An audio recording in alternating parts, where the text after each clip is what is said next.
Estos son 3 estiramientos que quizás aún no probaste para el dolor cervical o el bruxismo. Coloca las manos en el centro de tu pecho y lleva la cabeza hacia atrás extendiendo tu cuello. Las manos tiran de la piel hacia abajo y el mentón empuja para arriba.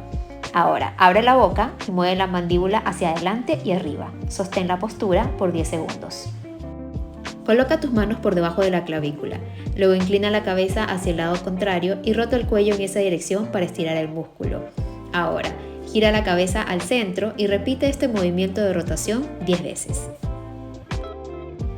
Extiende el hombro llevando el brazo hacia atrás y alárgalo en dirección al piso. No te inclines de costado, mantén el torso recto. Sostén la postura por 10 segundos y luego hazlo con el otro brazo.